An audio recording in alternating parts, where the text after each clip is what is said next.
নমস্কাৰ inside India চাই থকাৰ বাবে ধন্যবাদ জ্ঞাপন কৰিছো ষ্টুডিঅত মই সাজিদ এই মুহূৰ্তত এটা অতিকৈ গুৰুত্বপূৰ্ণ খবৰ লৈ অহাৰ চেষ্টা কৰিছো কিয়নো পঞ্চায়ত নিৰ্বাচনৰ বাবে সাজু হওক ৰাজ্যবাসী 9 জানুৱাৰীত জাৰি কৰা হ'ব নিৰ্বাচনী অধিসূচনা আৰু সময়মতেই অনুষ্ঠিত হ'ব পঞ্চায়ত নিৰ্বাচন এই মুহূৰ্তত লৈ আহিছো পঞ্চায়ত নিৰ্বাচনক লৈ ডাঙৰ খবৰ ফুল প্লেটৰ জৰিয়তে পঞ্চায়ত নিৰ্বাচনৰ বাবে সাজু হওক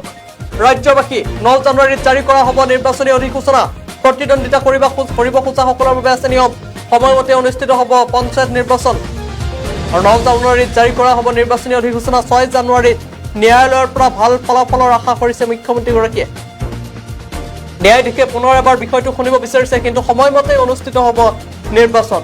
স্থানীয় পৰ্যায়ত বিজেপি আৰু অগপৰ মাজত মিত্ৰতা হ'ব পঞ্চায়ত নিৰ্বাচনত মুখ্যমন্ত্ৰী ডক্টৰ হিমন্ত বিশ্ব শৰ্মাৰ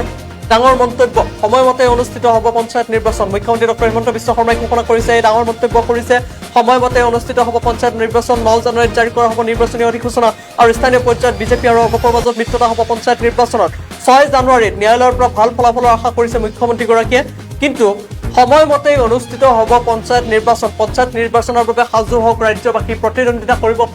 বিচৰা প্ৰাৰ্থীসকল সাজু হওক আৰু প্ৰতিদ্বন্দ্বিতা কৰিব বিচৰা প্ৰাৰ্থীসকল ইতিমধ্যে সাজু হোৱা পৰিলক্ষিত হৈছে আৰু 9 জানুৱাৰীত নিৰ্বাচনী অধিসূচনা জাৰি কৰা হ'ব 6 জানুৱাৰীত ন্যায়ালয়ৰ পৰা ভাল ফলাফলৰ আশা কৰিছে মুখ্যমন্ত্ৰী গৰাকীয়ে ন্যায়াধীশে পুনৰ এবাৰ বিষয়টো শুনিব বিচাৰিছে কিন্তু মুখ্যমন্ত্ৰী গৰাকীয়ে ডাঙৰ মন্তব্য কৰিছে ডাঙৰ ঘোষণা কৰিছে স্থানীয় পৰ্যায়ত বিজেপি অগপৰ মাজত মিত্ৰতা হ'ব পঞ্চায়ত নিৰ্বাচনত আৰু